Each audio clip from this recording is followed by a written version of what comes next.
What's up, everybody? Good morning. 2 hours of GoJo and Golic coming your way right now. Here's some stuff that we will get into. Antonio Pierce is out with the Raiders. We will talk about them moving forward. Plus, Rand Carthon out with the Titans. How does this affect the #1 pick? We will talk about that. Plus, Bradley Beal, Jimmy Butler. What's going on in the NBA with trades? Do players want out? I don't know. We're going to talk about all that and more. We have some great guests. Charlotte Wilder joins us on a Wednesday. GoJo and Golic coming your way right now.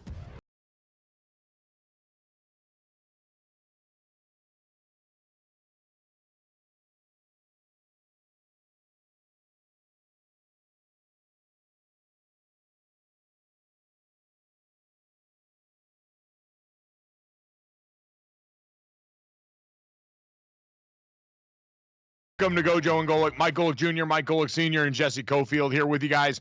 We had a great show for you, as always. Download, subscribe, rate, and review it. Leave us a 5-star rating, and check us out here live Monday through Friday from 8 to 10 a.m. Eastern on the DraftKings Network.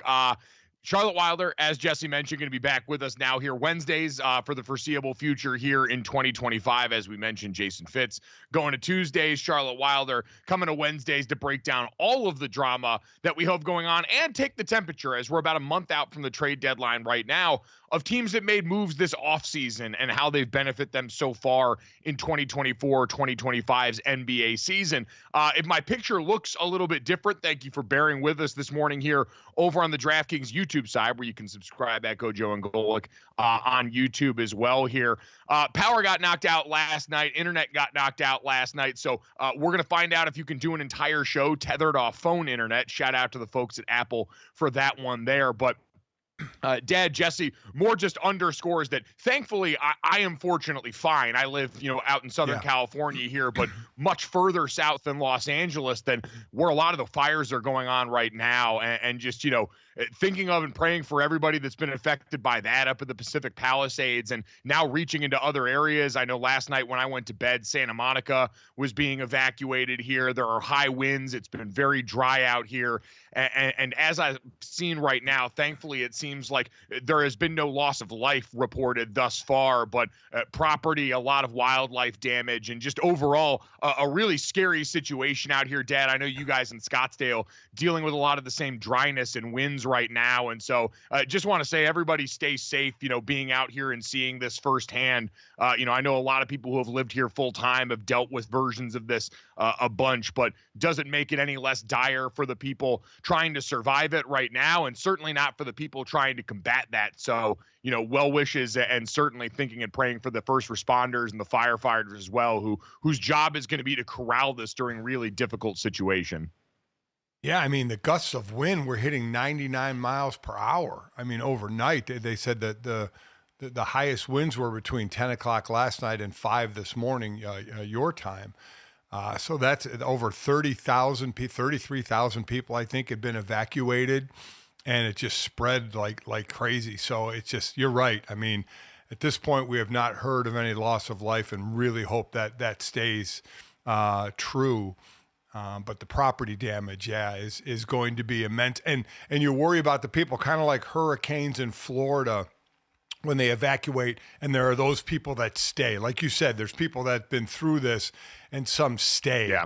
And you hope if you did, you're okay. But hopefully, if you were told to evacuate, you did evacuate. And but yeah, a lot of property damage, and hopefully the firefighters are getting that all under control. And we saw, on the news, they were showing images of people had abandoned their cars on the highway, and they had the bulldozers coming in and moving the cars out of the way. So it's pretty crazy. And hopefully everybody's okay. Yeah, it's tough. A lot of the spots in the Palisades up there are 1 lane in, 1 lane out. And so as people were trying to, keep the main thing and get themselves and their loved ones out there, unfortunately, it put the emergency services crew in a tough spot there. So some strange images and again, really terrifying stuff. So stay safe, everybody. Listen to the directions of the people, trying to help make this as safe a process as possible in what's no doubt a chaotic situation here. So obviously that's at the forefront of a lot of our thoughts out here at this point in time here. But we do have plenty to get to today in the sports sense, as Jesse mentioned here. And really, we started off yesterday, guys, talking about the coaching carousel, and we talked about how it hadn't been spinning as much as we thought here. And the minute we fix our lips to open our mouths, whole bunch of stuff happens yesterday, highlighted by Antonio Pierce now, Dad, going one and done with the Las Vegas Raiders. He's fired after just one season here. Tom Telesco, the general manager, has been retained here, according to ESPN's Adam Schefter and others there. So it becomes interesting now, Dad. I guess first and foremost here, Antonio Pierce, ultimately, do you think that this was the right move here? Did he ever really have a shot walking into a roster this season that once they missed out on the run of quarterbacks in the drafts felt like that had its fate sealed? It was kind of like the Gerard Mayo situation, right? Minus the quarterback. At least in New England, they have a quarterback, which they, I guess, didn't feel Gerard Mayo could with his new staff develop properly. So that's why one of the main reasons they're moving on from him. Yeah, I mean, Antonio Pierce, they didn't get a quarterback. They basically have Brock Bowers, and they didn't know about how great Brock Bowers was until they put Brock Bowers on the field, and they have Max Crosby. Other than that, I mean, it's a pretty open roster. So, yeah, I mean, he came in when he took over as an interim last year. He went 5-4, and all the players wanted him, kind of rallied the team. So he got, including 4-2 in the AFC West. So it looked promising going into this year, and then he gets one full year as the actual head coach without the interim tag on it, and they go 4-13. And it's you know, again, sometimes I think the trigger is pulled too quickly because I don't think people realize the changes that go in to it. It's not just a head coach. It's coordinators, it's assistant coaches, it's philosophy, it's X's and O's of everything that changes. And that's really the reason an owner does it, is they need to change all that and try and get it going in the right direction. But I always scratch my head at 1 year. Now, again, this was a little more than a year. He was an interim coach, but he didn't get to bring in his own guys, and I don't know how much of the staff had actually changed when he took over as the head coach. But to me, it's always tough when you pull the trigger quickly. Again, unless there are issues in the locker room, which we're not in the locker room, we may not know about.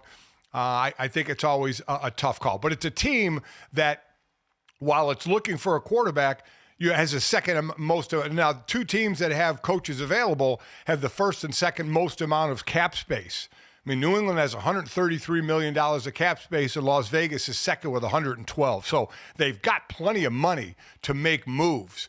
One, though, has a quarterback in New England, and the other with Las Vegas does not. Las Vegas picked sixth, and there are literally basically two graded out quarterbacks right now that are first-round grades. Other than that, no. So what are the Raiders going to do? Use assets and trade up to try and get one? I doubt they're going to get one. Where do they go for the quarterback position? Yeah, I'm not really sure, Dad. And before they get to that, they've got to figure out what they're going to do at head coach and who's going to be in charge of helping to pick all that. And I think with Antonio Pierce, this points back to, man, if the last week has taught us anything, is there are not a lot of good owners around the NFL who understand how to make competent decisions for their franchises here. Because, Dad, that's who this decision falls squarely on, right? Antonio Pierce may not have developed behind the scenes into the role in the way that they thought him capable of. But again, you pointed out, he was the interim guy last year. You had him in-house on the staff already. If anyone should have known what the makeup of Antonio Pierce was and how he might develop into this role, even accounting for the fact that there's only so much you can tell before someone gets in the chair and has to call the shots here, it's Mark Davis and the Las Vegas Raiders. So like a lot of these interim cases here, you have no one to blame but ownership. The same way we're getting ready to talk about with the McCaskies in Chicago today, the way we always do with the Jets and company. These are ownership problems and their decision-making here, because, again, you were put into a situation with Antonio Pierce where there was a very low likelihood of anyone having success in these spots. And that's not to say he did a good job, but it's not to say that moving on is necessarily the wrong decision, Dad. And as we look now down at the list of people that has grown by one and done coaching firings that we mentioned, There's also cautionary tales about the interim vibes head coaching hire too. When you look at Freddie Kitchens, who was also in that, Jim Tom Sula, who was also in that, who I believe was an interim coach that was hired full time into the head coach there as well. And now Gerard Mayo, a little bit of a different circumstance, being that coach in waiting, but Antonio Pierce falling into that category as well. And so I feel like there are cautionary tales that may abound all over the place. But the bottom line is you got to know your teammate if you're ownership in making that decision. And now the interesting part, Dad, becomes for all of this is who really is in charge of making the decisions going forward, because a lot of the conversation and reporting around this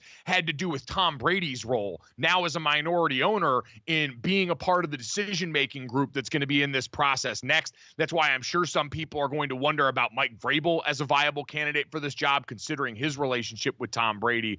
But his role in all this, Dad, I think also makes the one and done nature of this interesting, because Tom Brady was not around and involved in the hiring of Antonio Pierce. And so now you're wondering if this is more of the official start of the, okay, Tom Brady era in Las Vegas, where you're going to allow one of the greatest players of all time that we've seen to come in here and try and influence these outcomes the way that he did in New England. Yeah, and I don't know. Again, we talk about what do new head coaches look for ownership, look for quarterbacks. I don't know what kind of pull Tom Brady is going to have going into the Raiders situation of trying to convince somebody to come coach there because they don't have a quarterback. Again, they have a lot of cap space. They don't have a quarterback, and they have a GM who's been there all of 1 year. Tom Telesco was hired to be the GM last year. So now he's going to really be in charge of hiring a new head coach. How much Tom Brady is involved, we don't know. We know Tom Brady will be involved, we have heard, in who the next quarterback will be, whether they draft one or whether they get one in free agency or make a move for a quarterback. But again, you have to look at ownership and you have to look at quarterback position. And right now the Raiders aren't a very, it is the silver and black and the mystique of the Raiders, but does that even carry any weight anymore? Especially if you're a first-time head coach. If you don't have any other choices, okay. But if you have choices, you're kind of cutting through all of that and saying, okay, let's look at the brass tacks of this. Is we don't have a very good roster and we don't have a quarterback, so that puts the Raiders low on the list. It does. It's going to make it hard to find a candidate there. And quite honestly, now, roster retention. It's going to make it real hard for you to retain a guy like Max Crosby, who I think has made it pretty clear that, hey, he is around here and doesn't want to have his time wasted, doesn't want to be part of rebuilds. And so now if you're them, I'll be curious what the conversation's like with your organization's star player and face right now. Because all the while going through this season, we were wondering, hey, as they started to tear down for parts here, would Max Crosby be a name that wound up on the trade block? Would you try and get what you could for him while he's still an asset for your team, knowing you're nowhere near contending at this point? So I think all those factors are going to be really interesting to watch for a Las Vegas Raiders team that is now in the mix and does have the Tom Brady factor into this. Whatever that's worth when he picks up the phone and calls or is in the interviews with his candidates, we'll find out, and it'll remain to be seen there. The other interesting bit of news, Jesse, that came from yesterday was with the Chicago Bears and what went on with that organization, where they requested to interview Dallas Cowboys head coach Mike McCarthy, who right now contract expired with the Cowboys, but they carry an exclusive negotiating window through the 14th next week. And the Dallas Cowboys said, no, you may not interview our head coach as of right now here. But we did get to hear from the Chicago Bears brass yesterday and George McCaskey on some of the situation around that team this season. And man, let me tell you what, the vibes were bad. Yeah, so first let's hear from GM Ryan Poles about what they're looking for in their next head coach. Take a listen to this. What we're looking for clear vision, a developmental mindset, really good game management, and obviously a plan to develop a quarterback is going to be a key part of that as well. We're going to cast a wide net. It's going to be a diverse group. There's going to be different backgrounds from offense, defense, special teams, college, pro. We are turning every stone to make sure that we're doing this the right way. We believe that's going to be really, really important. There's going to be some names that you don't expect that are going to surprise you because we're digging deeper than we ever have before. with all due respect to Ryan Poles, who I appreciate and I'm always going to support as an offensive lineman in that role, a bit of a nothing burger of a soundbite there, saying all the cliches. What I want to get to is George McCaskey talking about and responding to the chants of sell the team. Do we have that sound? Because this, to me, and some of the quotes surrounding him were the most illuminating yesterday in terms of, again, what the Chicago Bears problems really are as an organization. Take a listen to this. Our fans are passionate. They're incredibly frustrated. They wanted to make their voices heard. I was more bothered by the week before when Lions fans tried to take over Soldier Field and force the home team to go to a silent snap count. Fortunately, that didn't happen. It's understandable that Bears fans would sell their tickets because of the way the season has gone. He went on to say, Dad, when asked about if the connection between a head coach and a GM was a key factor in their search here, and basically said no, paraphrasing, that was not something that they thought the alignment was necessary in order for success there. And man, the neon sign just going off in my head of organizational ineptitude that seems to reek of, hey, no matter who's taking this job, tread lightly, because you've already got an organization where we've heard reports that the team president, Kevin Warren, and his power structure as it relates to GM Ryan Poles is something that has at least bristled Ryan Poles internally there. And now this idea that the GM and the head coach don't actually have to be aligned, Dad, reeks of an organization that really does not know how to get everyone to row in the same direction. And so I don't know why you'd expect much in way of an improved team despite whoever you take over at that head coaching spot. That really was a eyebrow-raising statement by George McCaskey, saying there didn't have to be that relationship there. I mean, that's one of the things you always talk about is head coach and GM kind of hand in hand in thought process. And we're going to see this year, we've had head coaches hired or fired, GMs retained. We've had head coaches retained and GMs fired. So we're really going to get a mixed bag this year. But to come out and actually say you don't think that the relationship is that important, you're right, kind of screams, what are we doing here? What's the power structure here? What is a head coach walking into? Obviously outside of having a quarterback, but what other things are they walking into? Guys, in his entire tenure as chairman, McCaskey's only hired the GM and head coach in the same offseason twice. So, yeah, it ain't right. No, it's one of those things. You look at that, Jesse, and he was asked, hey, you've gotten to pick X amount of coaches and GMs with no avail. And to your point there, the definition of insanity is doing the same thing over and over and expecting different results. And for Bears fans who, on the even more micro level, just watch them do to their quarterback that they picked #1 overall, the same thing they did to the last quarterback they picked in the first round in Justin Fields, where you brought him in under one staff and then fired that staff and gave him a whole host of new voices to complicate the development process here. Now you're doing that on the coach and GM level again in a way that just has not netted you results. And based on what we know about, to Dad's point, the structure of football that has benefited other teams and given them success over and over again, this ain't the way to go about doing it. So, the Bears aren't normally an organization that gets talked about in the same breath as some of these poorly run franchises around the NFL, but maybe we should start mentioning them more often in that group. And boy, the list of potential head coaches is amazing. It goes from the young in Ben Johnson and Aaron Glenn to former coaches like Vance Joseph, Mike McCarthy, which they won't hire, Arthur Smith, Brian Flores, Pete Carroll. So it is an array of coaching candidates. Speaking of ownership that doesn't seem to have any discernible plan for their franchise, coming up next, let's check in on the Tennessee Titans on GoJo and Golic.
So guys, a lot of people getting pink slips around the league. We talked about it yesterday, seeing some GMs sticking around while coaches are sent packing. Now we had an opposite case yesterday.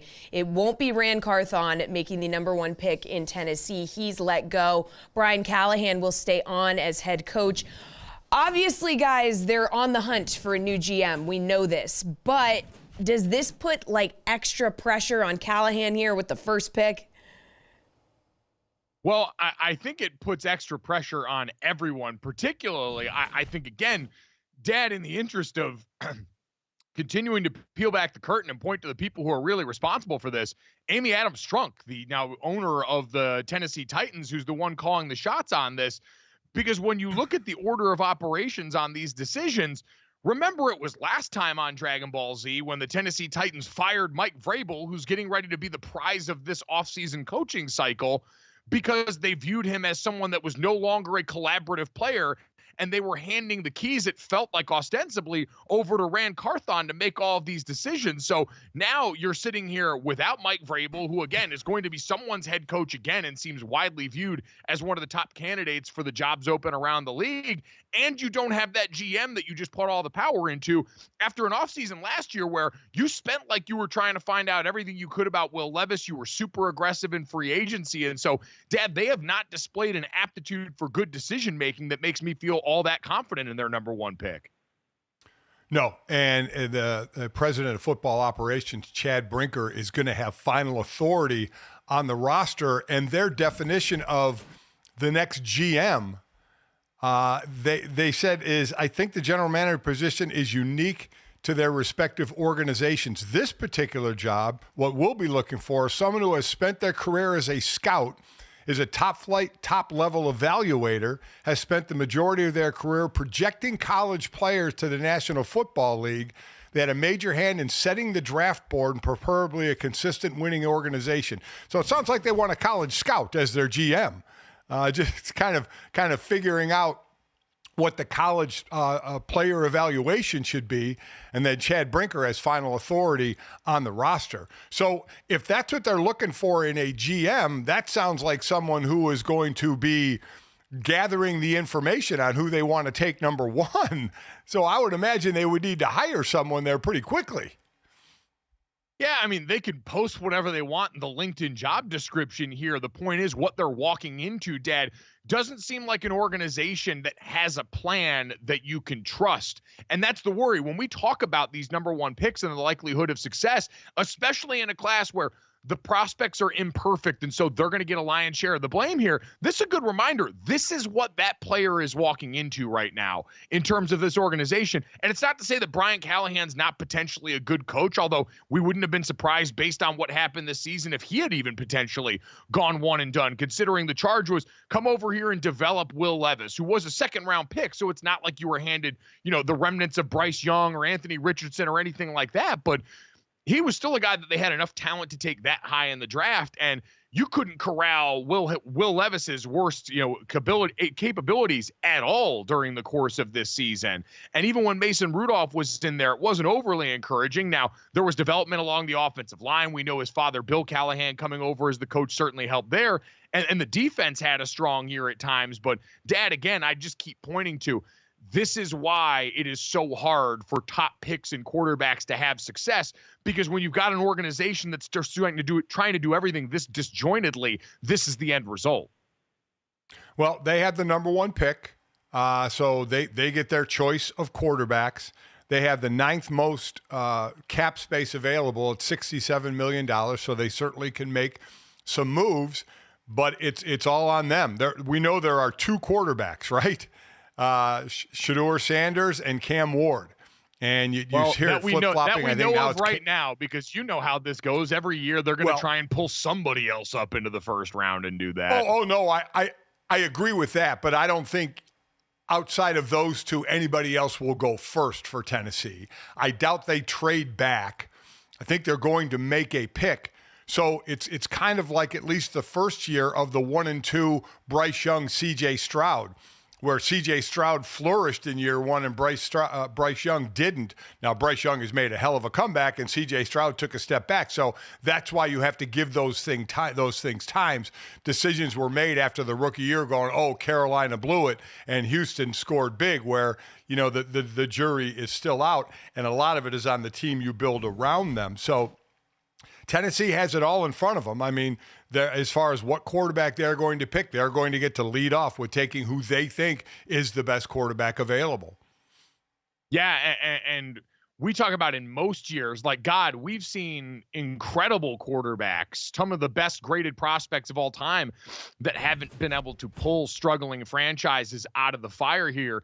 And now we'd be asking that of quarterbacks that were already going in and saying, if you had Cam Ward, Shedeur Sanders, and last year's quarterbacks, those are probably the 5th, 6th, or 7th quarterback off the board, the 5th, 6th, 7th prospects down on the list. And so asking them to come in and overcome this organizational ineptitude is going to be pretty difficult. The one advantage they're going to have in Tennessee is, at the very least, Brian Callahan, who was brought in here as a guy on offense to be the guy to help mold a quarterback, is, I would hope, in the midst of all that, in the sea of the job description of the GM, is hopefully listen to some input from the head coach on what he believes works as a quarterback prospect here, and try and use him to go and make the best decision possible. So at the very least, you've got that group aligned on this, Dad. Brian Callahan having some sort of agency over who he is going to try and groom to be the next quarterback for this Tennessee Titans team that, again, did, you know, go out and spend on Calvin Ridley in free agency and bring Tony Pollard over here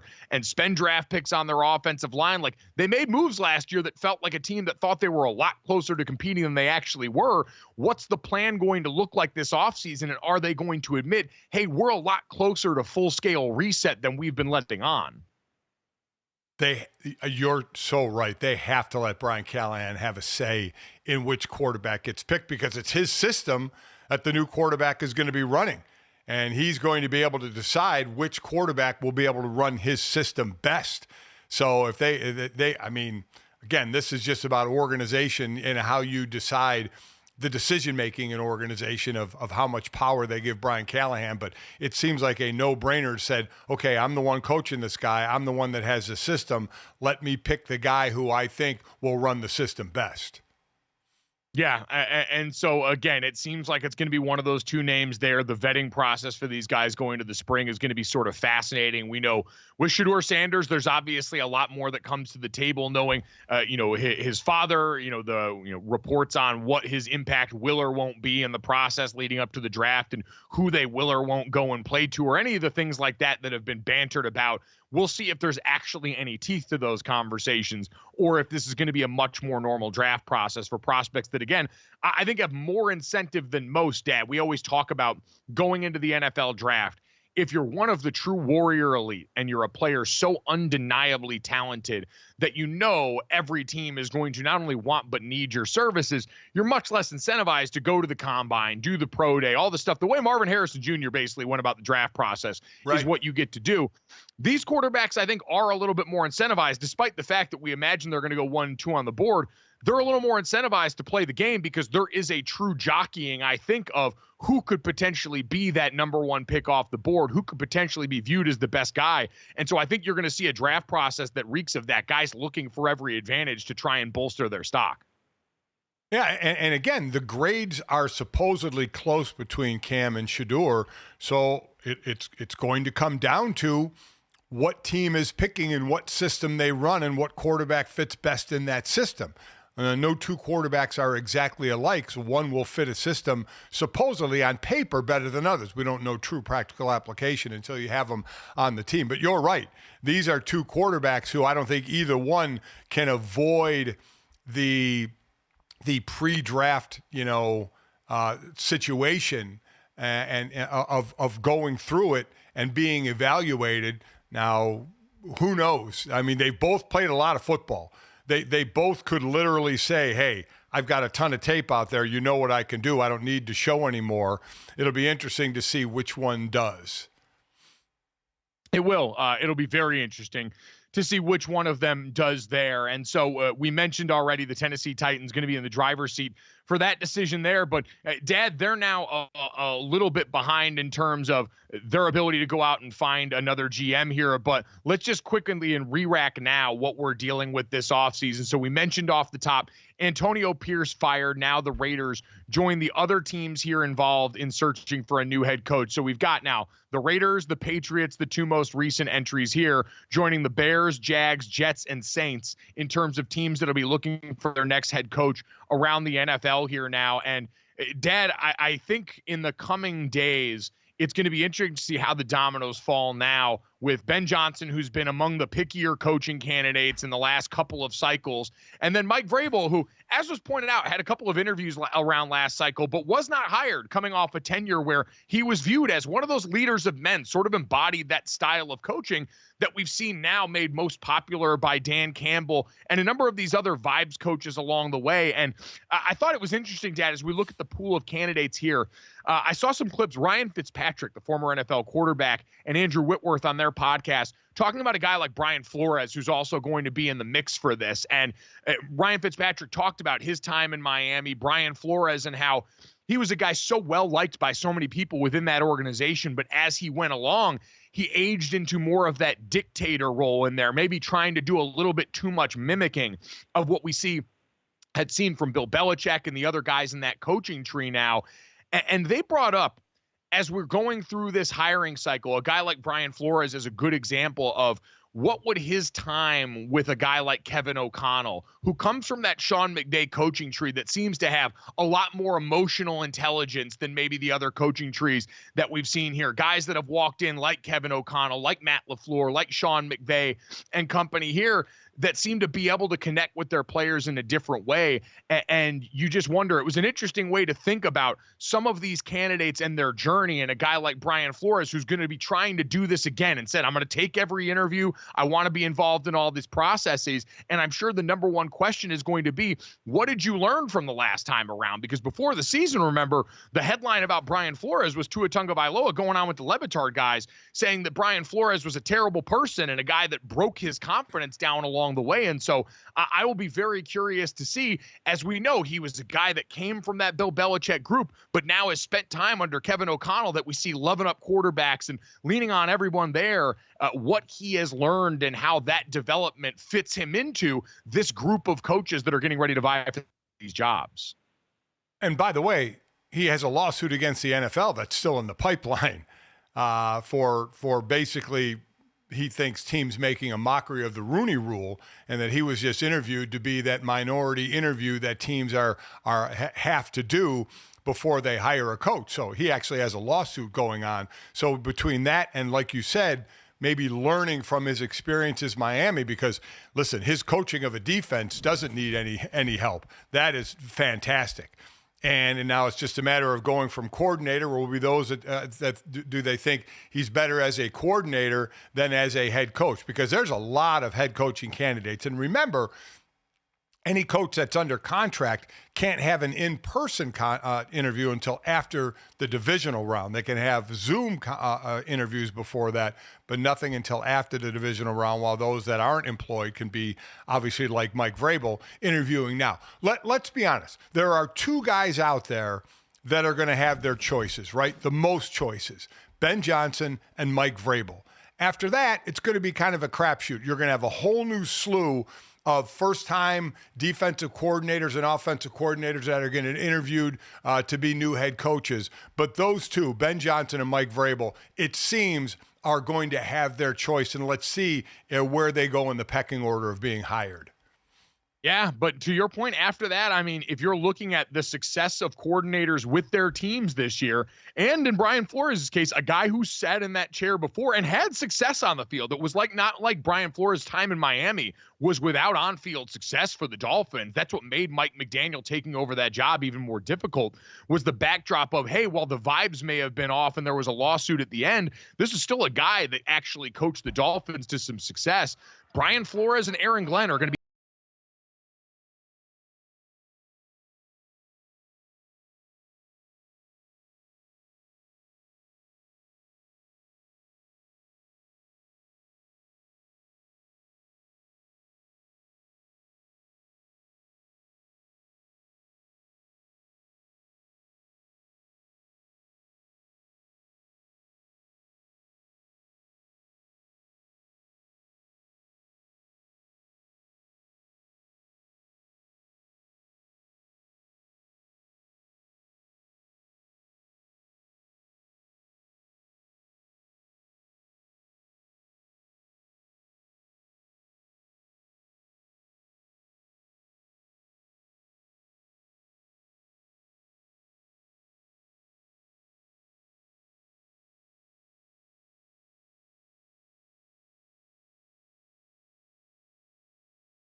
players' status regarding health heading into the weekend. QB1 for the Eagles, for example, still in concussion protocol. So, guys, do you expect Jalen Hurts to be cleared sooner than later? Are we ready to hit the panic button? Are we concerned about some rust after not practicing for nearly 2 weeks here? Yeah, Dad, this is going to be interesting because with concussions, it's not really something that we can predict, as has been pointed out so often and so smartly by friends of ours like ESPN injury analyst Stephania Bell. Concussion recovery is not linear. It's not something that you can track in the same way you can do an ankle or a knee or an elbow. And so the answer is we don't really know what's going to happen with Jalen Hurts on this regard. We can only go off what's reported from the Eagles, but I still look at this, Dad, as a reminder. Kenny Pickett's also got banged up ribs, so we're talking probably about Tanner McKee, who would be at the helm, who we saw throw for 269 yards and a couple of touchdowns against the Giants in Week 18, but would still be the third-string quarterback going into a wild card weekend playoff game for this team against the Green Bay Packers. I am one that thinks, Dad, that if Jalen Hurts is not able to go, the rest of the Eagles roster is still worth one win to you in this postseason run. That Jalen Hurts and his athleticism and him at the helm of an offense with all the familiarity would obviously be what you need to make a Super Bowl run. But in terms of being able to beat the Green Bay Packers, I still think they're capable of that even without him out there. Yeah, I think they are too, unless Jordan Love goes off like he did in his playoff game last year, wild card game against Dallas in Dallas, where he was incredible. And the Packers will be without Christian Watson, who tore his ACL. Now, listen, they can spread the ball out. They have a number of receivers, including tight end. But Watson was the guy who kind of took the top off the defense, and he'll be gone. As far as Jalen Hurts, so he got hurt in Week 16. He sat out Week 17. He would have sat out Week 18 anyway. He wouldn't have played even if he was healthy. There are 5 steps basically to clear concussion protocol. I won't bore anybody with going through them, but one thing to look for is if by tomorrow, by Thursday, is he at least limited in practice. If he's a DNP, did not practice, that's going to be an issue. That's going to probably mean he's still in concussion protocol and may be tough to clear for the game against Green Bay. But if he's a limited practice participant on Thursday, that would mean he's cleared protocol and probably is going to play. But I do agree with you. I think they can get by. Again, can Kenny Pickett play? Is it going to be Tanner McKee? But I do think they are well stocked enough to get by this win without Jalen. But I have a feeling Jalen is going to be out there. Yeah, and remember, we talk about on the other side, Jordan Love getting hot, not walking into this game 100%. We saw him get banged up at the end of their Week 18 game. We saw Malik Willis have to go in there for a time, who, listen, has played a bunch this season, and Matt LaFleur's been able to get the best out of him at different junctures there. I know this has been an excellent coaching job by Matt LaFleur over the entirety of this season. I know Jeff Hafley has made a lot more people believers as the season's gone on with the job they've done defensively, although it seems like Jair Alexander won't be available to them, continuing to deal with injury. So there's certainly been blows to them, Dad, on both sides of this. And I workshopped this analogy yesterday talking on the Dominique Foxworth show with Dominique and his producer Charlie of what this game looks like to me from the outside and the way it's built. Because for the Green Bay Packers, especially offensively, you talked about without the deep threat of Christian Watson here, it's a lot more of Matt LaFleur's play call in the short and intermediate, using all of these different receivers that are great in the short and intermediate area and sort of these jack of all trades roles guy without having a true alpha in the room. This reminds me of when Batman fought Bane in The Dark Knight Rises. Do you remember that, when they're down in the gutter and they're fighting and Batman's throwing smoke bombs and stuff, and Bane's just like, oh, deception and theatricality, tools of the uninitiated. And then he proceeds to just punch him in the face over and over and break his back down there. Like, the Eagles are a blunt force trauma team that can go out here and just say, okay, yes, Jalen Hurts is not out here with us, but we've got one of the biggest, baddest receivers in football in A.J. Brown, who's going to get open across the middle for whoever we've got throwing the football. We've got an offensive line that graduated one of the greatest interior offensive linemen that we've ever seen, and we replaced him with a Pro Bowler in Cam Jurgens. We've still got four other meat slabs there, and Lane Johnson, who's a walk-in favorite, Hall of Famer, Jordan Mailata, who's playing like an all-pro, Landon Dickerson, and then can hand the ball off to Saquon Barkley, who's played some of the best running back we've ever seen this year. And then, oh, by the way, Jalen Carter in that defense will tear your head off on the other side here. They've been, I believe, #1 in yards per carry allowed on design runs on both offense and allowed on defense over the course of a lot of this season. So, Dad, this is a team that I think makes football just too simple in terms of their competency in the trenches to lose a game even if their quarterback's compromised. I agree. I do think they win without Jalen, but one thing to look at, they rely on the run anyway. They ended up second in the NFL behind Baltimore in rushing, but Green Bay is, I believe, 6th or 7th. They give up under 100 yards a game running. So that's the matchup that becomes even that much more important if Jalen Hurts is out there. Can Green Bay stack up and stop Saquon Barkley and really stop that Philadelphia offensive line and be a tough run defense that they've been for most of the year? That, to me, will be the big question. Yeah, and again, that's, credit to Jeff Hafley. That's a group up front that I think they've gotten the best out of by simplifying the equation and turning them loose on opposing offenses. So we'll wait and see. Obviously, would love to see Jalen Hurts because, again, we talked about this Eagles team down the stretch of this whole season. With the health of the rest of the roster and the amount of talent that Howie Roseman and company have stacked on that team, they look like a group that could absolutely make a Super Bowl push. Although, Jesse, as we get the Detroit Lions getting some good injury news here, they're probably raising their hand saying, wait a little bit, have we not shown you all we're capable of absorbing this and still looking like the best team in football? Yeah, so question here. Are you shocked that David Montgomery is trying to play given his recent MCL injury, and how much of a boost would this be for the Lions? Like you said, it's obviously great news. Yeah, so Dan Campbell said he expects David Montgomery to be ready for the division round, by the way. He got that MCL injury in Week 15 in their loss to Buffalo, but got multiple opinions, has been working on some treatment there, Dad, that now seems like he's ready to go. So, Dad, to Jesse's question, are you at all surprised by this, and what kind of boost is this? No, I mean, because he got hurt in Week 15, so he missed Week 16, Week 17, Week 18. He gets off in Week 19, comes back the following week. So that you're looking at like between 4 and 5 weeks of recovery time for an MCL, which is the smaller ligament in the knee. It's really painful. It is I had this one. It is really, really painful, but it doesn't keep you now, and it's not a tear either. So I'm not surprised he's going to make it back.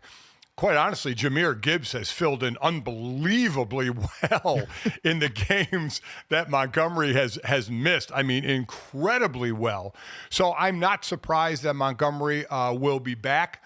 I think Montgomery is the big name, but there are a couple other names that they in the game that I just called, Detroit, Minnesota. Terrion Arnold, the rookie defensive back, went out with an ankle injury that looked bad, but it looks like he's going to be ready to play. Kevin Zeitler, the guard, went out with a hamstring injury, but it looks like he's going to be ready to play. This is the benefit of getting the week off. I said on air during the game, players can justify getting a week off or not getting a week off. If you don't get a week off, you say, that's okay, we have momentum on our side. If you get a week off, you say, boy, it's great, we get to rest people. I don't think Detroit was in any other position to say anything but positive about a week off with the injuries that they've had. Now, some players aren't coming back. They're on IR. But other players like Montgomery, like Arnold, like Zeitler, and there's a few others who can make it back by having this week off. So I truly believe they cherished getting that week off to get some of their players back. I can't remember a team in recent history that needed this first round bye more than the Detroit Lions. And I mean, God, the other side of that, you have them now with home field advantage throughout the playoff, which given what we've seen of the atmosphere, I saw Dan Graziano tweeting about the atmosphere in Detroit. He's like, they bring out Megatron, they show Eminem on there. It's deafening applause for everyone. We saw last year in the playoff games that were hosted in Detroit, just what this fan base has been waiting for so long. But you're right, Dad, the health portion of this cannot be overstated for this team. And I think that offensively, you talk about what David Montgomery affords them, even as you get some bodies back on defense, they're going to help. We know they're going to have to win by overwhelming people offensively and doing what they've done all the back half of the season on defense, right? Is make a couple of turnover plays to get the ball back to your offense. Make a couple of timely stops. Be aggressive as possible here. But if you're on offense and saying, hey, Dad, to your point, Jahmyr Gibbs, oh, by the way, all he did in David Montgomery's stead was finish off a season where he led the NFL in scrimmage touchdowns, the first time a Lions player has done that since Barry freaking Sanders, and then broke Barry Sanders' record for scrimmage touchdowns in a season for a player with 20. Having that bolster in the backfield, having added depth on the offensive side of the ball, that's going to have to be your overwhelming strength. Huge boost for them no matter what he's able to do. If he's able to spell Jahmyr Gibbs a little bit, who's still, I'd imagine, going to be the 1A back in that backfield of that Sonic and Knuckles pairing. And Dad, too, it just kind of underscores how much these guys are bought into this team, right? That Dan Campbell has a group where everyone is fighting tooth and nail to try and get back and help this squad. Oh, yeah. I mean, listen, this team is just built incredibly well and led by an incredible guy in Dan Campbell and how they like to play for him. So, like I said, they benefited from the bye, and I think it's understated how a guy like Kevin Zeitler is important because this O-line is a really, really good offensive line. Especially pass blocking and run blocking. They lean on that defense, and they just leaned on Minnesota and took over in the second half running the ball. So while Montgomery will get the headlines, there are others on this team that they're getting back that they're going to be happy about. No doubt about it. You could argue on any given day between them and the Lions who the best offensive line going into this playoff run is. And either way, you're going to feel pretty good about those groups. But great news about Kevin Zeitler, who's been a real high-impact veteran the last couple of years in Baltimore last season and now in the Detroit Lions this season. Dad, it is interesting thinking about the bye week. For a team like Detroit that's doing this for the first time, right? That's going to be the one seed that they're going through, navigating this break for the first time. And making great use of it. The health portion of that is huge and makes any of the rest of the conversation about rest versus rust a moot point. And then on the other side, you've got the Kansas City Chiefs where, Dad, Andy Reid and this team is so woven into the fabric of how they prepare for the postseason here that last year was the weird one where, hey, we got to learn how to prepare without the bye going into a playoff run where Patrick Mahomes is our starting quarterback. And so for that team, it'll be interesting, Dad, because if you have the rest versus rust debate with them, there really is no debate. They know how to navigate that incredibly well, but you can also argue, hey, the run that they were on at the end of the year where you got Hollywood Brown finally back and the offense looked more like itself. Joe Thuney helped steady that offensive line. You could argue they were finally playing the ball on that side of the football we had been waiting all year long for. Can they maintain that going into the postseason after this layoff is, I think, expected at this point from that team, but nonetheless interesting. Oh, yeah. And you always hear of coaches who are put in a situation that they're not used to. They call their other coaching friends who have been and say, hey, how do you deal with this? How do you deal with the week off, the time off? Andy Reid has been through it all. He people call him and ask him questions. He doesn't have to call anybody else. He has his team so well prepared. And listen, we kept questioning this team saying, how long can they win by one score? How many times can they win by one score? How many times can they not have this great offense? And yet all they do is win. You throw out week 18 because they didn't have any starters, and that doesn't matter. That was more benefit to Denver, quite honestly, and getting into the playoffs, who now get to go to Buffalo. So, yeah, Kansas City going into the playoffs is a team you just don't worry about, even though they've had so many one-win or one-score wins going into the season. They're still going to be the favorite team, and they should be the favorite team. Yeah, the superpower they have at this time of year is actually underscored by something Dan Campbell said. We've talked about the quote he authored after their postseason loss last year where he said, you're not guaranteed this every year in this league. This could have been our best shot at getting to a Super Bowl and winning it. Dad, for the Kansas City Chiefs, that's just not true. They don't have to fear mistakes at this time of year the way other teams might and tense up because they are aware of how limited these opportunities are in the postseason. For Kansas City, these opportunities are in abundance. This is a birthright for them at this point with Patrick Mahomes as their starter. And so I do think it allows them to play with a freedom and play with a composure during the critical moment.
And we are now establishing a new year, new us tradition here. Charlotte Wilder, who has usually joined us on Tuesdays during the fall of 24, now going to be here with us on Wednesdays during fall of 2025. You can check her out as the co-host of Oddball here on the DraftKings Network. Charlotte joins us, presented by DraftKings. DraftKings, the crown is yours. Happy New Year, friend. How you doing?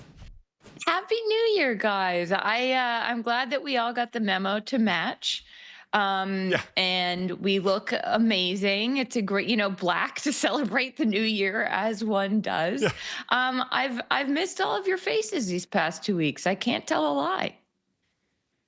No, Charlotte, we've missed you here, and it's nice. I actually really appreciated the opportunity to get to say Happy New Year to someone, because I realized I have not been using that button nearly as often as I should as a greeting around this time of year, because we are in the grace period right now where you get to, I think, the end of this week, Dad, to say Happy New Year before you got to all of a sudden switch it up.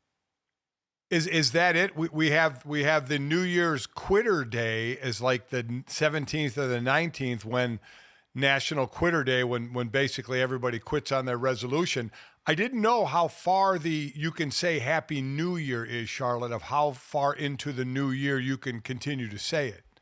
So I think that this is actually a controversial topic, which, we got to tread carefully here. Larry David, I believe, said that it's January 7th. Is that right, Jesse? Yes, that's correct. I saw that meme recently making the rounds. January 7th. Same. Yeah. Yeah. And so then it's over.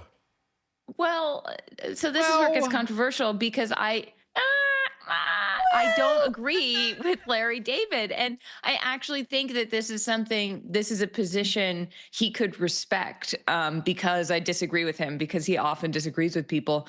I think you have until 2 weeks into January, because it's still the new year. Honestly, I think you could probably say it until February, because it's still a new year compared to the other months of the year when it's not really any longer a new year. GoJo, are you with me?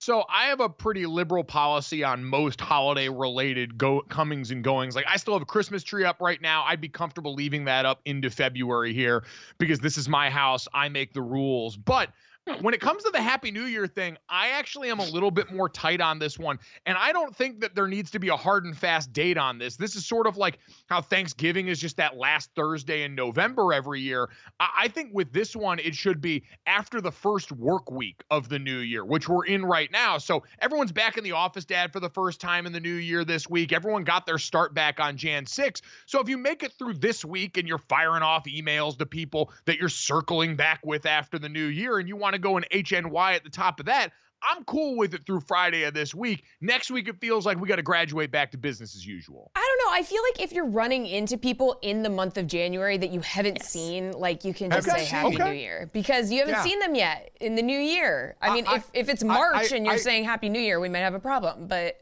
Yeah, but I agree with that, Jesse. I think that's a good point. Also, and I don't think this really applies much anymore, and I can ask the three of you the last time you've written an actual check.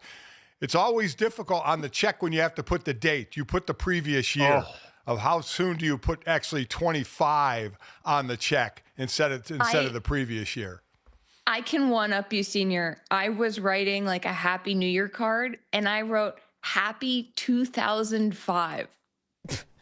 Oh, that's tough. I was off by 20 years. It was not great. So also, because I live in Brooklyn and our landlord is just this older, lovely gentleman who prefers that we just write a check and then put it in the door slot of another brownstone that he also rents out. So we regularly write checks, and we're very grateful to this man, if he knows who I am and if he's watching this. Still writing checks. All right. I can't remember the last time I wrote a check. I have no idea. Yeah, it's move to Brooklyn, but Jesse. To Dad's point, it is absolutely. It's like when you used to be in school and you would mess up the date there on the first couple of assignments coming into the new year, where you got to then like fudge it a little bit. God forbid you're using a pen and you just got to write over it real hard. So thankfully, we have ironed out all the difficult decisions and processes of 2025 for everybody now, so everyone can go peacefully into their day here, Dad. All I have to say is I've never made that mistake on a check ever, because I'm not allowed to write checks. Yes. Exactly, Oh. because if my dad tried Right. to actually write and sign a check at this point in his marriage with my mom, the bank would call and assume that fraud was at the heart of what was going on here because my dad gave his life away to my mom. How many years ago now, Dad? We're in our 38th year of marriage. I gave it away in year 1. Amazing. Yeah. Yes. Congrats. Smart man. Yep. Never Oh, looked yeah. back. Oh, So God, yeah. shout out to super producer mom for making sure that my dad can function as an adult in society in 2025. Charlotte, we got a lot to get to you with. The NBA has been, as usual, very giving of a lot of the drama that surround the sports here, but wanted to do a personal checkup on you because for all the grief I give you about being a Boston/New York sports fan, we know your Okay. heart does lie in New England, and you're one of the teams right now searching in the NFL for a new head coach here. Gerard Mayo was one of you guys. He was a guy that was a Patriot as a player, as a coach in the lead up to this, and got the opportunity this year and then got shown. Were you surprised? Were you upset Gerard Mayo only getting the 1-year trial before New England fired him? You know, I was bummed because this is something I didn't want to be right about. Like when they hired Gerard Mayo, because if you remember, they hired him the day that they announced Belichick was leaving. There was no coach. They hired from within. You're allowed to do that. I was excited about it because I knew how well respected Mayo was with the players. He'd been there for 17 years. You know, he understood that system. And I think that the idea of having a bridge between Belichick and maybe the less personal parts of his system that were clearly not working with players anymore, but also still having that institutional knowledge would be a great way to go. I worried at the time, though, that they were putting him on a cliff. If you look at this roster, this is a very bad roster. Everybody knew it. I think when the first game this season, when I came on the show and they had won, I was like, that was awesome. That was like, season's fine now because they won the first game and or the second game, I guess. And that's great. That's all I wanted from them. And so I think the fact that Kraft said, I put this all on myself, he wasn't ready, blah, blah, blah. That could have been true, but I just don't know how you can say, hey, here's this coach that Kraft at the time said, I feel as confident about this as I did when I hired Bill Belichick, the greatest NFL coach of all time. And then say a year later, this was on me. He wasn't ready. Also, our roster sucks. And oh, weird. Is Mike Vrabel available? Is that what, you know? So it all just seems a little bit fishy. I was excited for New England to have a black head coach as well. I don't think we can fully ignore that part of it. And so it's just kind of a bummer to me how the whole thing unfolded, even though I know that this team didn't perform well and Mayo, maybe there wasn't the communication there needed to be. I don't know. It just seems, I don't know how you can give a coach a year and then say, sorry, our roster sucked too. So do you think Vrabel has the job, which, again, if it's already been stated, that kind of flies in the face of the Rooney Rule. But would you like to see Vrabel, a former head coach, or would you like to see a new first-time offensive coordinator, defensive coordinator get bumped up from another team to head coach? I mean, obviously, I think Ben Johnson is like the pearl of the oyster. What am I trying to say? Is there a saying there? I don't think there is. Anyway, I think Ben Johnson from Detroit. Yeah, there you go. Bell of the ball. And I think, honestly, I think that the job when it comes to New England is kind of Vrabel's choice because he's already interviewed with the Jets. He's interviewing with the Bears. Like he's a great coach. I have a lot of respect for him. I loved him with the Patriots. He won 3 Super Bowls with them. So I think it would be a great fit. But I also think there's probably an element of this where Robert Kraft is like, I saw that Vrabel interviewed with the Jets already, so let's make sure that doesn't happen. But I don't know. I think he would be great. I think he would be great. I have no problem with Vrabel at all. And of course I was like, oh, he's available last year, is he? And I just think it's a bummer how the whole thing went down, Gojo. Yeah, and I think you have to look squarely at Robert Kraft, who put his hand up and said that I put Gerard Mayo in this position because this is to the point we made too about the Las Vegas Raiders having Antonio Pierce in house and knowing their teammate. Robert Kraft, it's impossible to know Gerard Mayo better than he did in the lead up to this, and if he would or wouldn't have what it takes to be the head coach. They had identified him. They had chosen him as the one years into this, to the point where by the end, Bill Belichick seemed even a little bit miffed by that. And so it is interesting that they would swing and a miss on that. And ultimately, to me, that is less so a failing of Gerard Mayo and more so a failure of ownership to correctly identify and put someone that they value in a position to go out there and have success here. So it is going to be interesting because the pull you're going to have now for Mike Vrabel and his influence, I'm comfortable stating pretty emphatically, Mike Vrabel is not going to be the next head coach of the New York Jets. Full stop. No. He ain't getting into that burning building for in any way, shape, or form. But I will be curious. His buddy Tom Brady's out there in Las Vegas, and I have to imagine that's going to be one of the first calls that Tom makes there and tries to leverage that relationship from the past into something there. And so you got the place that you called home in a lot of ways that, by all accounts, New England sounds very behind the eight ball now in terms of the infrastructure around a team that's capable of succeeding in 2025, just because they did things one way for a long time, and that one way was tied to one or two guys, and now they're trying to learn how the other half lives. And then on the other side, you've got a team in Las Vegas that's got no quarterback, no discernible plan to go and be able to get a quarterback this offseason, but they've got your friend Tom Brady there, who's probably going to give you a fair amount of situation, even though they're retaining the GM and Tom Telco. So sort of fascinated to see how that one's going to work out. And Charlotte, just, as someone who used to fawn over the TB Times, Tom Brady's influence in general that's about to be upcoming on this coaching search in Las Vegas is going to be fascinating. I mean, I think it's going to be really exciting. I think if there's anyone who knows what he does and doesn't want in a coach, it's Tom Brady. I also think that with the Vrabel stuff, there's an element here where, Tom Brady is a petty guy. Like not in a small capital, not in a small P, but a capital P way. Like, I think that there's a world in which if he can get Vrabel instead of the Patriots getting Vrabel, that would be a big win for him. I also think that if he brings his social media team, the Shadow Lion guys, into, which is his social media, and production company, if he brings them into the Raiders, like, I'm going to be tracking the Raiders very, very closely.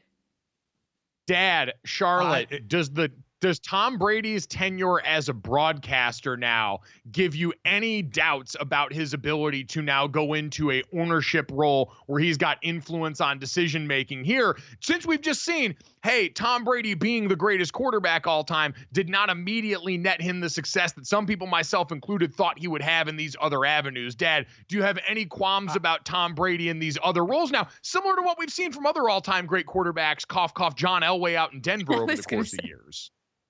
No. I don't think the broadcasting career gets in the way because I don't think he's not in a John Elway GM position. Is he going to make picks? Is he going to have influence? Is he going to basically use his name, like you said with Vrabel, which I don't think is going to work? I think Vrabel, I'm not saying, when I say it like this, is smart enough to look through the relationship with Tom Brady and look at the brass tacks of what's a better situation. Oh, New England as a quarterback, they both have over $110 million in cap space. I don't think that Tom Brady, I'm friends with Tom Brady or I played with Tom Brady or I know Tom Brady is going to have any effect.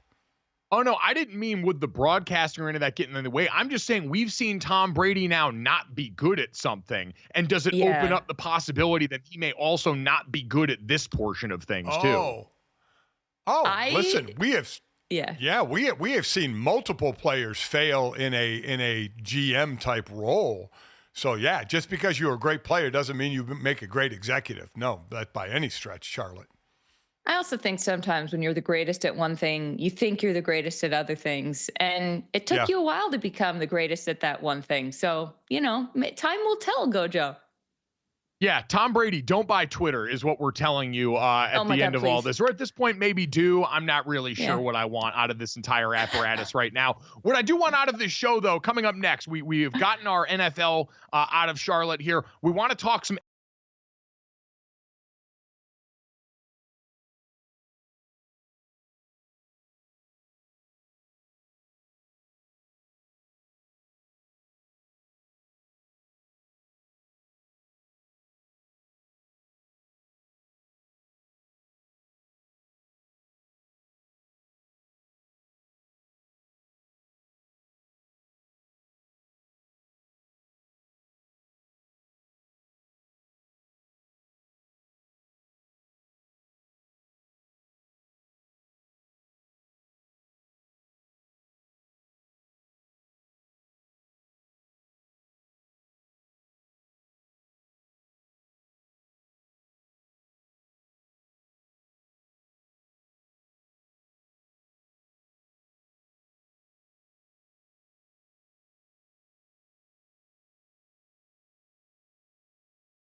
covering the NBA and doing a phenomenal job there. And Charlotte, we got to tap back in to the NBA because, as we mentioned before, we're about a month away from the trade deadline, and things are heating up, pun fully intended, baby, with Jimmy Butler and this Miami Heat group. So last time on Dragon Ball Z, Jimmy Butler had come out and said he doesn't think that he can find his joy again playing basketball for the Miami Heat. 80-year-old Pat Riley and the organization promptly suspended him for 7 games due to conduct detrimental to the team. And now, Charlotte, we've got all these rumors out here as, you know, Bradley Beal has been relegated to the bench for the Phoenix Suns, scores big, and then reminds everybody, hey, if you're going to talk about a trade, you're going to talk to me first because I'm the captain now with this no trade clause in here. But some people trying to connect Charlotte basically saying, hey, maybe you can swap these parts out and everybody feels like a winner here. How likely do you think it is that we have seen Jimmy Butler play his last basketball in Miami? It feels to me like a war of the wills. I think Jimmy Butler and Pat Riley are probably two of the most stubborn people in the NBA. And I think they both think that they have earned what the other doesn't want to give them, is how I would put it. I think Pat Riley's thinking, okay, here I am, this legend in the basketball game. The Heat way has worked. They have a history of not just giving their superstars whatever they want because they know that they can always attract more talent. Everybody wants to play in Miami. And it's sort of a philosophical thing, I think, at some point for Pat Riley. Like, he decided not to pay Jimmy at the end of last season, that $112, $113 million extension that he could have gotten. And so I think when that happens to a superstar and you start to feel underappreciated, and, you know, if you look at the Celtics in the East, they went out and they got their guys help after the Heat beat them in the Eastern Conference Finals in 2023. And then they won the finals. The Heat have not made moves like that would make Jimmy feel comfortable or feel like there's an investment here. So I don't know what's going to happen, just because I think that this is like as juicy as drama gets because of the people involved and how I think that who's going to blink first? I don't know. I feel like at this point, probably the Heat, because Jimmy has made himself annoying enough to them at this point that it's like, okay, like it sort of worked. GoJo. He was trying to get Jimmy out of Butler's there. also very good at this, Dad. Like, this is what Jimmy Butler has done at every stop that he has been on. And I heard our friends over at the Dan Le Batard show, one of the great show songs they did yesterday, sort of underscored this is how Jimmy Butler has gotten out of pretty much every situation he's been in. And so it's the scorpion and the frog in that story. You can't act surprised when all of a sudden Jimmy Butler does the same thing to you. So I guess, Charlotte, the one of the big questions is, you have two stubborn guys kind of battling. When do you just, and I always say this, but when I was in it, it's difficult, is A, don't take things personally, and B, make a business decision. Now, the business decision is, we know Jimmy Butler has a player option after this year for $52 million, of which if he was still on the team, he wouldn't exercise. So is it a better business decision for the Miami Heat to trade him and get people back, or to have the money flexibility by not trading him and have him be gone next year, and to try and take away the personal aspect and the headbutting and the stubbornness and make a friggin' business decision?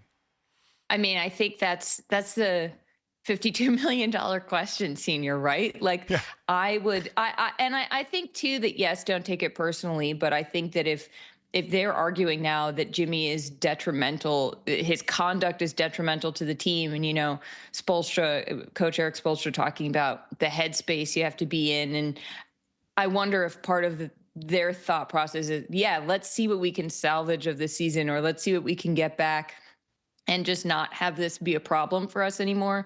On the other hand, I think that there is an argument to be made financially for, like, all right, Jimmy, sit it out and then we'll see what happens. Because I think that Jimmy, I feel like the Grizzlies could be a place that Jimmy would excel, and that it could be a good landing spot for him, and they can afford him, and they could give the Heat back, 3 players approximately for him, and, whatever picks they need to put in there. I think the Bradley Beal situation with the Suns is very interesting because I don't think the Heat want his contract. Like, I don't think you want to just trade Jimmy for Bradley Beal. Like, if I were the GM of a team, I wouldn't do that. I also think that Bradley Beal because he holds all the cards, because he has that no trade clause in his contract, he can say, you'll have to get by me first. And like, what if he doesn't want to go to Miami in the current state? Like, it's very messy. And I don't think that there is a clear answer or clear winner, because Jimmy's 35. And I think that his age, even though he's been an unbelievable asset, made the playoffs 12 of the 13 years of his career, I do still think that, like, if you're 35 and you were hurt for last year's playoffs, you lose a little bit of leverage. And just for money situation, Mike, Bradley Beal has 2 years left on his deal at about $110 million. Yeah, and we know Jimmy Butler, if he's not going to pick up that extension, is on an expiring contract, which there is financial flexibility that comes with that. We know the value of expiring contracts around the NBA, but Charlotte, it does just sort of underscore the disadvantaged position that both these teams seem to be in right now relative to moves that want to be made here. Now, the Miami Heat are at least in the 6th spot in the East. What we'll see, how long that lasts again here. But the Phoenix Suns currently outside of the playoff picture, I think 12th in the current Western Conference standing, and just look lost. No rim defense whatsoever as they look to address things in the trade deadline. Kevin Durant did not sign the extension, so he's now in the last year of a deal. It all feels untenable and bad around there right now in Phoenix. And so any move made for these franchises feels somewhat like shuffling deck chairs in the Titanic relative to the options. I want to look at, Charlotte, though, some of the teams that did make moves this last offseason that now are netting them positive results here. We're long enough into the season where we feel like we can take the temperature of some of these teams and figure out which way the wind's blowing here. And when you look at some of the teams involved that most of us think of, the Oklahoma City Thunder going out this offseason and bringing over Isaiah Hartenstein and then trading for Alex Caruso and extending him in that deal with Josh Giddey. Karl Anthony Towns going to the New York Knicks and what he's become there. Charlotte, do you have a favorite move so far that you believe has netted a team the best result here this season? I mean, you said it, Mike, the Thunder. When they got Hartenstein, I was like, okay, well, this is now terrifying, because I think that the Knicks, if there were any financial reality in which they could have kept him and had Karl Anthony Towns, then I would say they're the favorite to win the finals. They couldn't, obviously. But I think that what Hartenstein brings to a team, his rebounding, his aggressiveness, he makes such a huge difference on defense, coupled with Alex Caruso. I mean, like, these are two guys who try so hard all the time. And I don't think that in such a long season that can be overstated how important that is. And the Thunder are in first, just like we thought they would be. And that was that they fix their problem. Like, I think so much of team building and so much of managing a roster is being able to say, what are our issues? And then knowing how to fix them, not just in terms of like, what body type do we need in what position and who's available, but how are these guys going to work here?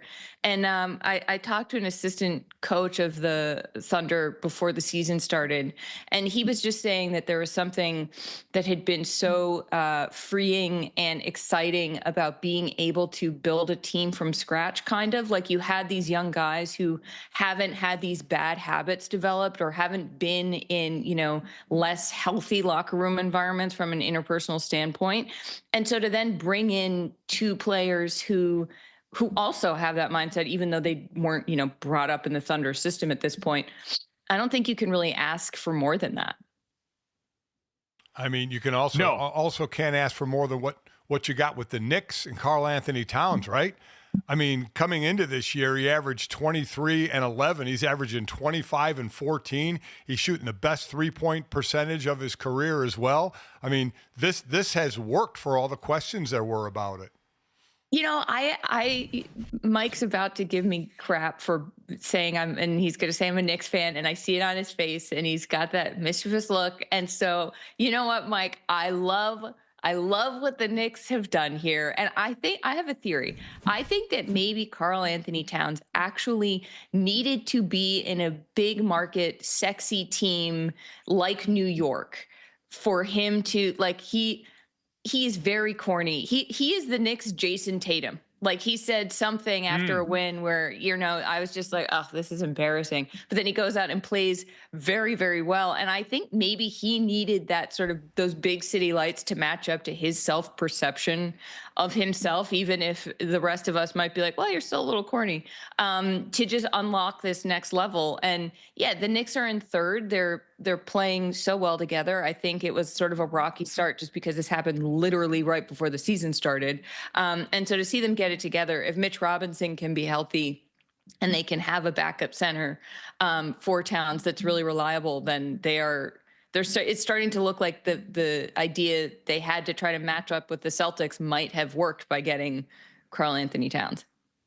Yeah, well, and Charlotte, I think we also have to acknowledge it is pretty rare to come over and get immediate dividends paid like this and see the sort of continuity among the teams where usually we always talk about whether it's a high-profile free agent acquisition, a la what we've seen in Philadelphia with Paul George, a la what we've seen over the years with the Brooklyn Nets, with Dame Lillard going to Milwaukee last year. It's rarely as simple as add great player to roster and collect immediate dividends, just because there are so many other elements of basketball that we've seen. I think over recent years, as you've had teams like the Celtics, whose core have been together longer, going back to the Denver championship, a core that's been around each other. Now this year's Oklahoma City, I think that continuity amongst a roster matters more than it's been given credit for. And so for Karl to come in here now immediately and space the floor well for them and feel like a little more willing to go down and do some of the dirty work on the block that's kind of been a criticism of his game, I think it's hard to compliment them enough for the job that team has done, Jalen Brunson and company, Dad, absorbing a player of this talent level and of this impact and making it work as quickly as they have. Yeah, and then there's the other side. Charlotte, do you think the 76ers can make anything out of the Paul George deal? They signed him 4 years, $212 million max deal. He's had the injuries. Embiid's had the injuries. They had their issues. Tyrese Maxey had injuries. Do you think they can pull it together? They're sitting in the 11th spot right now. Did I see a stat that was like Paul George has played only 24% of the time with both Embiid and Maxey? I mean, this is just a train wreck. This is such a disaster. And I think that this is kind of a cautionary tale a little bit for any team that wants to get Jimmy Butler at a very high price, just because, Paul George didn't want to be in the Clippers and the Clippers were like, okay. And, he's an amazing player, but he has had injuries in the past couple of years, and we saw him get hurt there in preseason with the Sixers. It just didn't seem like the right move. And so I don't know how you come back from that at this point. It's like, I mean, poor Sixers fans. And like, I feel, what are you going to have to start the process all over again? That sounds awful, Gojo. Yeah, no, not ideal for anyone involved, but unfortunately, it seems like what they might be butting up against. Now, again, to your point, Paul George has played 900, or it had played 900 possessions as of when this stat came out. With the 76ers, 24% of those had been with Maxey and Embiid, but they were plus 6.9 points per 100 possessions in that time. So again, the limited window you're getting, this feels eerily reminiscent to the Brooklyn Nets from years ago when they tried to bring together Kevin Durant and Kyrie Irving and that group to never got on the floor at the same time during the regular season, and past injury is predictive, unfortunately cost them in the postseason as well.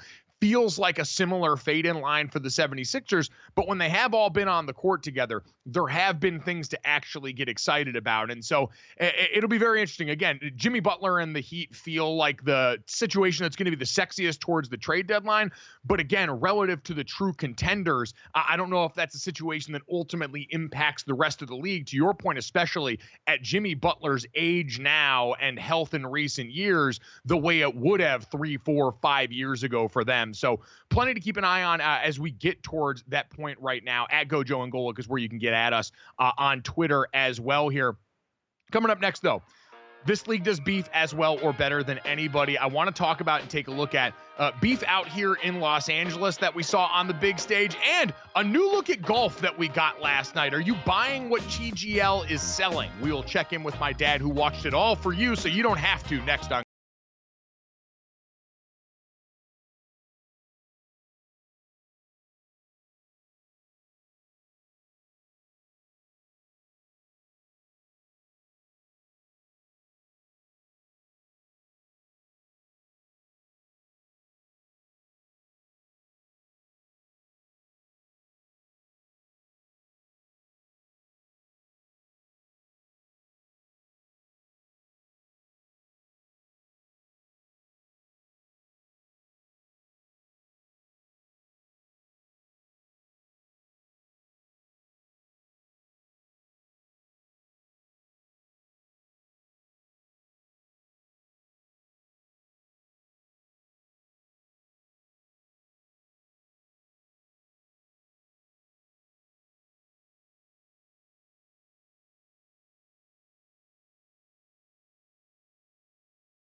on this show, and we've got it happening all over the world of sports right now. We led off this show this morning talking about the Chicago Bears having their request for Mike McCarthy, the current Dallas Cowboys head coach, to interview him blocked by the Dallas Cowboys, despite the fact the Cowboys haven't re-signed Mike McCarthy yet, just blocking him. And I saw Ian Rappaport went on 105.3 The Fan and said, while he believes Mike McCarthy is likely to return to Dallas, he doesn't believe denying the Bears had anything to do with that. So Jerry must have just felt like being Jerry a little bit this morning.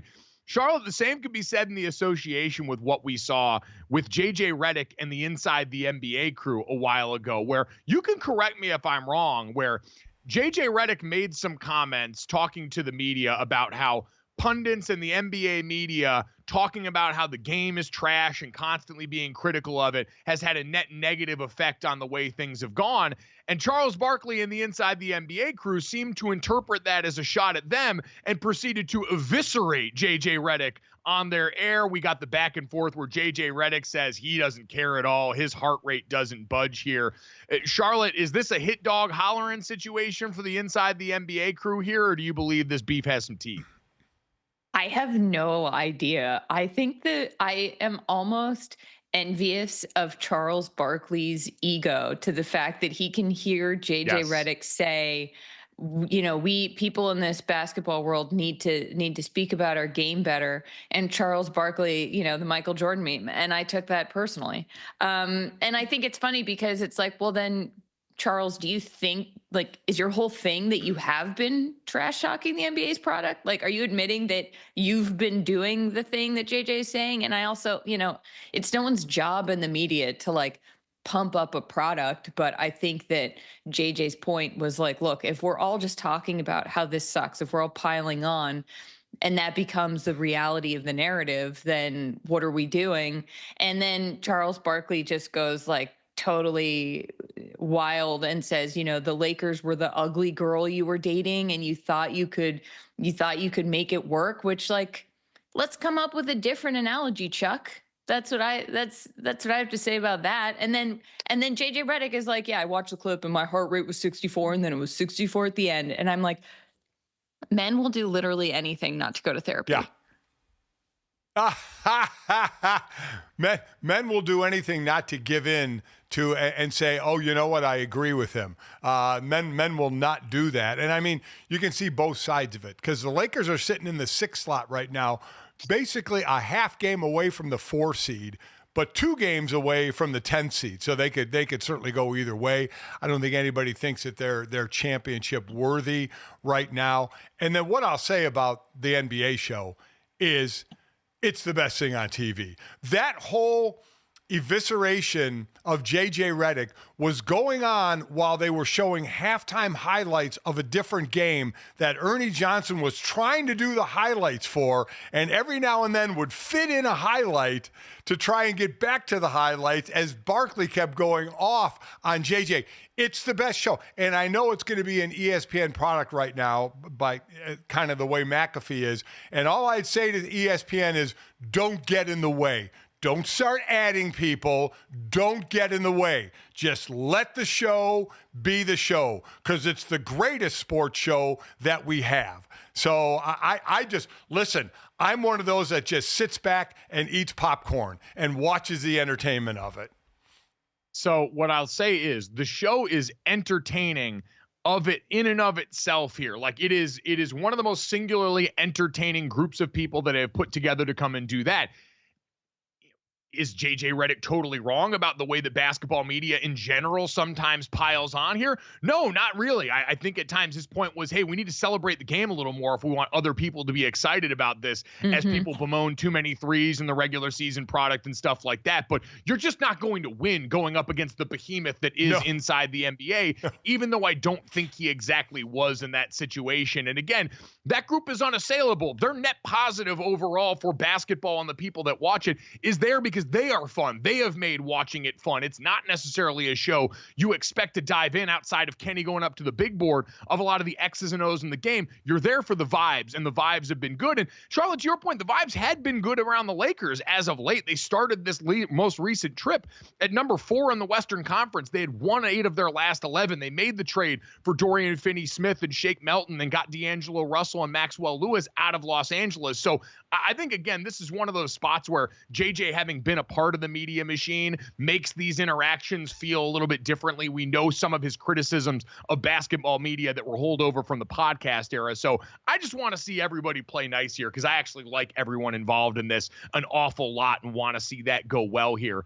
Speaking of things we want to see go well, Dad, it was interesting last night. The TGL, the new golf league started by Tiger Woods and Rory McIlroy, got going over on ESPN. It's an indoor golf simulator-based league that includes teams of some of the best professional golfers on the planet taking to this indoor facility, a highly technologically driven indoor facility, to go and play courses that are actually completely new and imagined courses that they'll play on the big screen here before going over to these putting greens that are wired to undulate and mimic the green of whatever course they're playing right now. I know I spent some time watching it last night, Dad, but you watched it overall. And as someone who's had a growing interest in golf here, did this scratch the itch for you at a time of year where golf is looking to supplement their programming? Well, I think it scratched the innovative itch because it was something different. Now, how if it will hold me, I don't know. All the matches will be held at the SoFi Center on Palm Beach State College in Palm Beach Gardens, Florida. It's 250,000 square foot venue. It's way bigger than I think anybody thought. The screen they're hitting into is 24 times bigger than a normal simulator. It's monstrous. And they actually hit off fairways, they hit out of rough, and they hit out of sand. There's 3 boxes at 2 different levels away from this big screen. And then once they get within 50 yards of the green, whether it's in a bunker or just off the green, they turn and they walk to a green that you said that has a bunch of jacks underneath the ground and changes the undulation of the green and rotates the green. So they actually are hitting chip shots and putts live right there while the drives and mid-range and second shots on par 5s are all hit into the simulator. It's very innovative. I mean, it's Rory and Tiger starting it. There's big names, obviously. There's Justin Thomas, there's Billy Horschel, Lucas Glover, Rory, Hideki Matsuyama, Keegan Bradley, Tiger Woods, Max Homa, Colin Morikawa, Justin Rose. I mean, the 2 teams that played last night were the New York Golf Club was Matt Fitzpatrick, Ricky Fowler, and Xander Schauffele, against the Bay Golf Club, Ludwig Oberg, Wyndham Clark, and Shane Lowry, of which the Bay Club won. It's kind of cool. I mean, it's way bigger venue than you would think when you think of simulation golf. But I guess my big question is all this, Dad. Do you think it's going to work? Is it entertaining enough for you to want to tune in more? Because I think there's an advantage to if the in-fan experience, having everyone around there, you're crowded around there instead of the normal golf tournament experience where you're going from hole to hole. It's a little more fleeting, seeming some of your best players. You could have more access. But it also did feel a little bit cold relative to being out there and seeing the scenes on a golf course, being inside this. So is this something you think people will actually tune in to watch these guys do? It's sterile, there's no doubt about it, but it moves. It moves because there's no walking in between shots. You have a 40-second shot clock, which you have on the PGA, but when you're up on the ball, well, here you're basically always on the ball unless you turn and have to walk to the greens. So it moves, it's quick. And what I do like, most simulators simulate great golf courses around the country, like Pebble Beach, Augusta. You know, they say this is 30 kind of original holes, and they're tough in the landing spots and things. So I kind of like that. Like I said, it was very cool to watch the first time. I don't know if it will be able to hold attention because it turns out to be the same thing over and over again. But it has been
leave us a 5-star rating. Watch us here live Monday through Friday from 8 to 10 a.m. Eastern on the DraftKings Network. That includes our YouTube channel. Continue to subscribe, GoJo and Golic on YouTube. Hit the bell so you know when we're going live.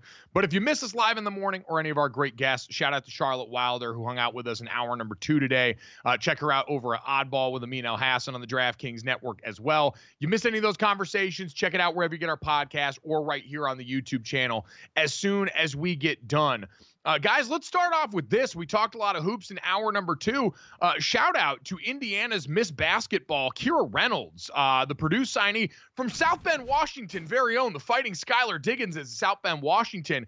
She becomes the first player in Indiana history to record a quintuple double. 14 points, 18 boards, 12 assists, 11 steals, and 10 blocks in a game. Now, she's currently committed to Purdue. I'm not sure how she is getting out of South Bend and not winding up playing for the Fighting Irish there. So we're going to have to work on that one and maybe talk to our friend Neil Ivey on that. But Charlotte, pretty impressive performance still nonetheless. I cannot believe that. That means that you are literally in 15 different places at once for her to be able to, the athleticism that takes is absolutely mind-blowing. And I hope that this makes more people watch in the future what she's up to. I'm certainly locked in, Senior.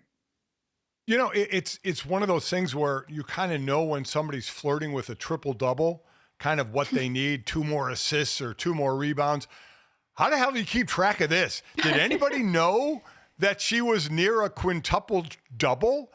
I mean, I can't imagine anybody knew about it till like after the game when they're like, oh God, oh wow, oh my God. See, Dad, I actually disagree with that because there is no more obvious stat than the block. Like when someone's got 3 or 4 blocks, you're kind of aware of it. When someone's blocked 10 shots in a game, you realize some freaky stuff is going on. And so I'd have to imagine they were at the very least looking up and starting to see what could have been in like a quadruple double. Or a quadruple, yeah, something like that. I'm bad with the prefixes and suffixes in this case, but good with the idea that blocks very loud and in your face. And so that I think had to put all of this on the Richter scale for them. All right. Well, you know what? That would make you take notice more when she's blocking that many. But I wonder if I wonder what the last number she needed was on which of the 5 things that she needed, of which was the one and I wonder if anybody knew it before the game ended. That would be my question. Yeah, would be very curious as the other number important here, 15, the 15th win of the season for South Bend, Washington at this point. That again, the high school that produced Skylar Diggins Smith, who went on to star at Notre Dame and now in the WNBA. So ball is life around South Bend, Indiana. Who knew? Jesse, let's get to that here. A little bit of worlds colliding in basketball and beauty pageants. Yeah, interesting, right? Utah Jazz big man Walker Kessler watched his girlfriend win Miss America. The video is pretty cool. Check it out. Your new Miss America is Alabama. Oh, she won. Let's go. She won. Yes. Yes. Let's go. He's at dinner with Will Hardy. They're watching live. You can just feel the tension, the excitement when she's announced as winner. So that was a pretty cool video to get. And the story of how these two met is funny. His mom basically saw her at a game being a cheerleader, took a picture of her, sent it to him, and was like, you got to slide into this girl's DMs. Oh, my God. So yeah. I'm wondering, when you saw him get up and like act like, oh, my God, was that an oh, my God, like, she's going to dump me now? He's like, No. ooh, no. No, the funny part though is watching Will Hardy, who is my age, just like sit there as his player has this huge man. He's like, she won. You know, she's like, you know, New England NESCAC zone Will Hardy being like, oh, beauty pageant. I think that this is very funny. I also would like to say that Bill Belichick's 24-year-old girlfriend was also at the Miss America pageant. I believe she posted a picture, several pictures where she is wearing a UNC North Carolina baby blue gown. So, it's a bunch of worlds colliding here, folks. Was she competing? To be clear. Yeah, I was going to say, was she competing or was she there as a guest? Oh. I think she was there as a guest. I think she did pageants before. Oh. But okay. let me check and see if she posted a picture with Miss Alabama real quick. I was going to say Abby Stockhard is the winner's name. She is Miss Alabama. She's a 22-year-old nursing student who also was a cheerleader during her time at Auburn there. So War Damn Eagle on this front for them. Another big victory over the course of this season. But the pageant world, man, that's a different ball game altogether. Like Laura Rutledge, ESPN's very own, who has turned into one of the juggernauts of the industry, former pageant girl herself. So that's an area cutthroat, incredibly competitive. And so this is kind of a game recognized game situation for her and Buddy from Utah here, where you got two people at the height of their craft just going at it together. Love to see that. We love a supportive boyfriend. We love a man who is not afraid to be with a woman at the top of her game. This is partly why I love Asia Wilson and Bam Adebayo so much, because she was the MVP of the WNBA and he was not the MVP of the NBA, and they are together, and we respect that. Love it. The nature of Bam and Asia's like, are they, aren't they, the subtle social media cues of that relationship, all of it is just like a delightful inside joke that the people who know and are in on, and we all get to love and watch that outside. Love to see a couple of kids together trying to make it happen and trying to make it honest. So congratulations to Abby Stocker. Congratulations to Walker. Jesse, let's move on to the third My True Passion here. Wild card weekend forays into insane menu items. Yeah, congratulations to the fans who will be entering these stadiums and treated to some special treats during wildcard weekend. So we have some revamped snacks that are going to be on the menu in some of these stadiums. So we have let's see, a French toast going on, touchdown toast for the Chiefs. Then we have a pretzel John in Philly, a special pretzel that is going to come out. And then in Houston, the Texans are going to have a bigger in Texas tamale, meat, chili sauce, and salsa all over it. So guys, which of these delectable treats appeals the most to you? Guys, I don't want any of these. I don't want any of these. What? I don't know how you're supposed to eat these things on your lap. Either that or you're standing outside in the concourse trying to cut into a tower of French toast. I don't like stadiums these days because if I have to walk around the entire concourse to find a normal hot dog or chicken tender stand, because there's so many like acai bowls and like chicken quinoa thing. Like I want the staples. And also, like, do you remember when the Jaguars had that light blue bun, that teal hamburger bun? Like, yeah, this is, I don't want these. I want the classics. Thank you. Thank you. Wow. Yeah. Wow. I would go for the French toast, though. The French toast, though, I would just pick it up and eat it. I wouldn't use a fork, and I wouldn't have the berry sauce on it. Listen, when I played in Philly, that was when you stopped at a light and you could buy a Philly pretzel and a Philadelphia Inquirer. Now they have this pretzel shaped like an eagle.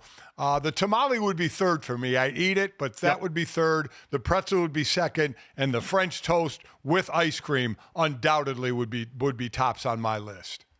Yeah, the French toast appears to be made with at least a half loaf of bread, and the scoop of ice cream really takes it to another planet there. I'm with you. That could be a handheld dad. Charlotte, I don't know. I think especially at a football stadium where the pace of play is a little bit slower, you've got more defined breaks. It's a little bit easier to go and find this than thinking of like a baseball game where when I was at Dodger Stadium and went for some wild helmet ice cream dish, it took them 2.5 innings to create it for me here, and I missed a lot of time in the pitch clock era. Here in the NFL, I do think this is more conducive to some of these big game, big time snacks.